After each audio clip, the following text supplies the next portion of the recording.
A single woman killed more patients than cholera, typhoid, and tuberculosis combined in one hospital. Her weapon of choice? A smile and a syringe filled with morphine. In 1901, at Bellevue Hospital in New York City, patients began dying at an alarming rate.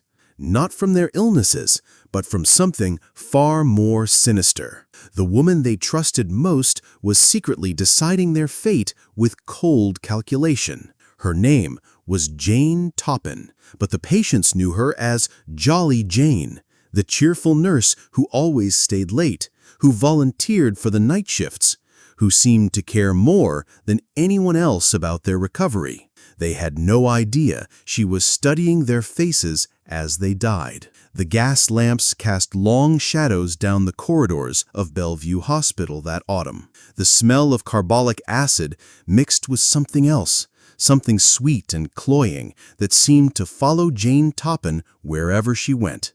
Patients would comment on her dedication, how she never seemed to leave their bedside during critical moments.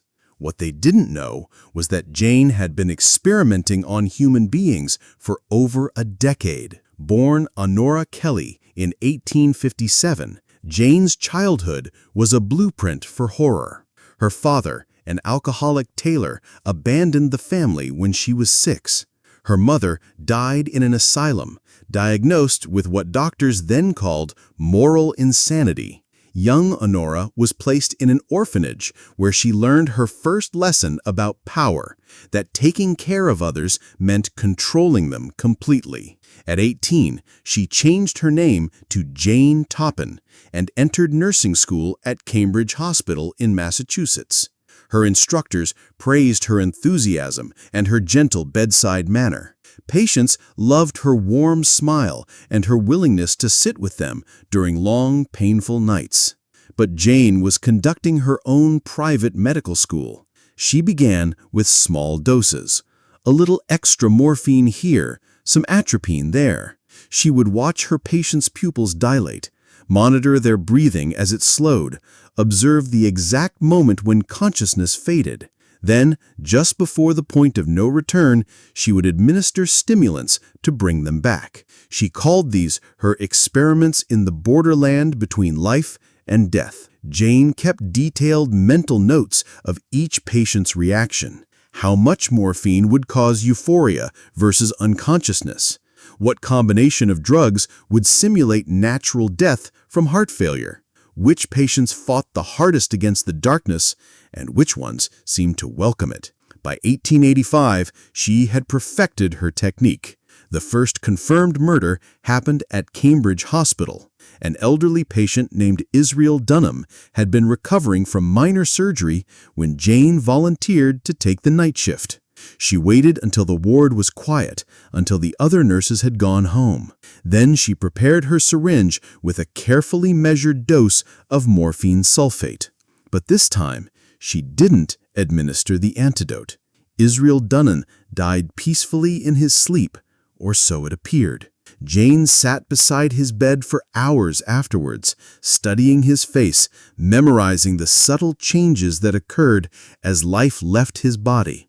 She later described the experience as more thrilling than any love affair. The death was attributed to complications from surgery. Jane received condolences from the hospital staff and praise for her compassionate bedside vigil. She had discovered the perfect murder. Over the next 16 years, Jane would move between hospitals and private homes, leaving a trail of unexplained deaths in her wake. She worked as a private nurse for wealthy Boston families, as a hospital nurse in Cambridge and New York, and eventually as a trusted caregiver for an elderly couple in Cape Cod. Everywhere she went, the mortality rate among her patients was unusually high. Jane had developed a signature method. She would arrive at a new position with glowing references from previous employers who were often too grieved by their losses to notice the pattern. She would quickly identify the most vulnerable patients, those whose deaths would be least questioned. Then she would begin her ritual. First, she would gain their complete trust. Jane had an uncanny ability to make patients feel special, chosen.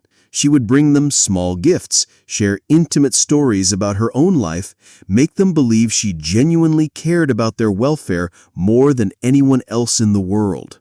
Next, she would isolate them. Jane would volunteer for night shifts and weekend duties, ensuring she had unsupervised access to her victims. She would discourage family visits by suggesting the patient needed rest or by claiming that emotional stress was hindering their recovery. Finally, she would kill them. But Jane's murders were not quick or merciful. She had discovered that by alternating between stimulants and depressants, she could keep patients in a twilight state between life and death for hours. She would administer morphine until they lost consciousness, then inject atropine to stimulate their heart and bring them back to awareness, then more morphine, then more stimulants. She called this process watching the light go out of their eyes slowly. During these prolonged death sequences, Jane would often climb into bed beside her victims. She later confessed that she found physical intimacy with dying patients to be intensely arousing. She would hold them close as their breathing became labored, whisper reassurances in their ears as their hearts struggled to keep beating. Sometimes she would kiss them as they died. The patients who survived these encounters, and there were a few, would later report strange dreams about Jane. They remembered her face hovering over them in the darkness, her smile never changing even as they begged for help. But their stories were dismissed as morphine-induced hallucinations. After all, who would suspect Jolly Jane? By 1900, Jane had killed at least 12 people, though investigators later suspected the true number was closer to 31. She had become addicted not just to murder, but to the elaborate psychological manipulation that preceded it. She would spend weeks gaining a patient's trust, learning their fears and hopes, their family relationships and financial concerns. Then she would use this intimate knowledge to torture them psychologically before finally killing them physically. One of her victims was Mary McNair, an elderly woman Jane nursed in a private home on Cape Cod. Jane spent 3 months caring for Mary, listening to stories about her grandchildren, helping her write letters to distant relatives. Then, on a quiet Tuesday evening in September 1901, Jane prepared her final dose. But this time, something went wrong. Mary's daughter, suspicious of the increasingly frequent episodes her mother had been experiencing, decided to stay overnight at the house. She hid in a nearby room and watched through a crack in the door as Jane approached her mother's bed with a syringe. What she witnessed would haunt her for the rest of her life. Jane injected the morphine and then climbed into bed beside Mary, holding her close as the drug took effect. But when Mary's breathing became too shallow, instead of letting her die peacefully, Jane administered a stimulant to revive her, then more morphine, then more stimulant. For over 2 hours, Jane kept Mary suspended between life and death, whispering to her, kissing her forehead, describing in detail what was happening to her body as the drugs coursed through her system. "Don't fight it, Mary. This is God's plan for you. I'm here to help you cross over slowly, to experience every moment of the journey." Mary's daughter watched in horror as Jane forced her mother through cycle after cycle of near death and revival. Finally, just before dawn, Jane administered a final dose of morphine and held Mary until her heart stopped beating. The next morning, Jane comforted the grieving daughter and helped arrange the funeral.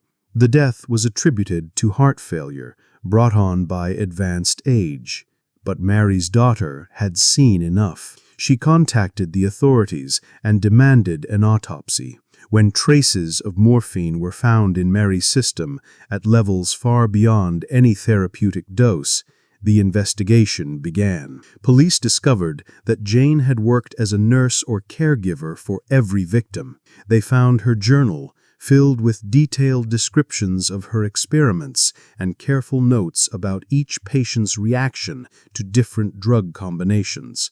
One entry read, "Today, I discovered that Mrs. Wilson becomes euphoric with exactly 2.3 grains of morphine before losing consciousness. Tomorrow, I will try 2.5 grains and see if she can still speak coherently about her grandson while dying." Another entry was even more chilling. Mr. Peterson lasted 4 hours and 23 minutes between the first injection and final cardiac arrest. His eyes remained clear and aware until the very end. He tried to speak my name as he died. Most satisfying. During her confession, Jane showed no remorse. Instead, she seemed proud of her work, referring to her murders as mercy killings, and claiming she had helped her victims achieve a more beautiful death than they would have experienced naturally. "I have given more people a peaceful death than any other nurse in New York. I helped them cross over gently, with love and compassion. They died in my arms, feeling cherished and cared for. What more could anyone ask for?" When asked why she had killed so many innocent people, Jane's response was chilling in its simplicity. "Because I could. Because they trusted me completely. And that trust gave me the power to decide their fate. In those final moments, I was more important to them than God himself." Jane Toppin was arrested on October 29, 1901. During her trial, she confessed to 11 murders, but claimed there had been many more. She expressed disappointment that she hadn't been able to kill more people, stating that her goal had been to kill more helpless people than any man or woman in history. The prosecution argued for the death penalty, but Jane's defense team successfully argued that anyone who could commit such acts must be insane. She was found not guilty by reason of insanity and sentenced to life in a mental institution. Jane spent the remaining 37 years of her life at the Taunton Insane Hospital in Massachusetts. Even there, she continued to fascinate and terrify those around her. She would spend hours describing her murders in vivid detail to anyone who would listen, seeming to relive each killing with genuine pleasure. She never expressed remorse, never showed any understanding that what she had done was wrong. Until her death in 1938, Jane Toppin maintained that she had been performing a service, that her victims had been lucky to die under her care. "I gave them something beautiful," she would say to visitors. "I gave them a death worth remembering." The case of Jane Toppin exposed the terrifying vulnerability of patients in an era when medical supervision was minimal and background checks were non-existent. It revealed how easily a predator could exploit the trust inherent in the relationship between caregiver and patient.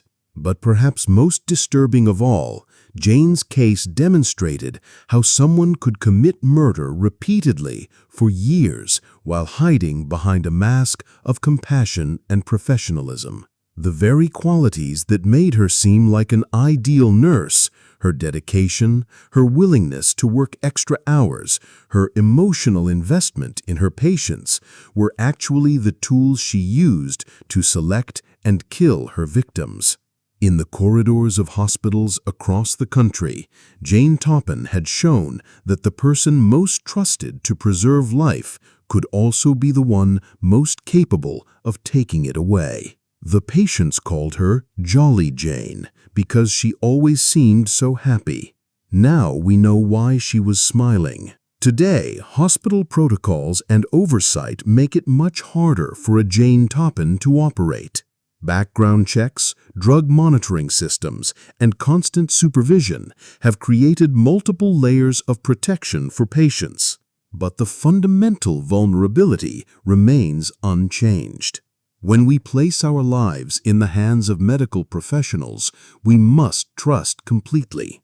We have no choice but to believe that the person holding the syringe, adjusting our IV, or monitoring our vital signs has our best interests at heart. Jane Toppin understood this trust better than anyone else, and she used it to become one of history's most prolific serial killers. The question that haunts investigators to this day is not just how many people Jane killed, but how many other Jane Toppins have walked the halls of hospitals throughout history, their crimes undetected, their victims attributed to natural causes. In an era when death was more common and less questioned, how many killers found the perfect hiding place in plain sight? How many patients died trusting the very person who was murdering them? And in that final moment, as consciousness faded and life slipped away, how many realized too late that their caregiver's smile had never been about compassion at all? Some questions are too dark to answer, but they're too important to forget. If this story made you question who you trust with your life, you're not alone. Hit that subscribe button because there are more dark medical mysteries that will change how you see hospitals forever.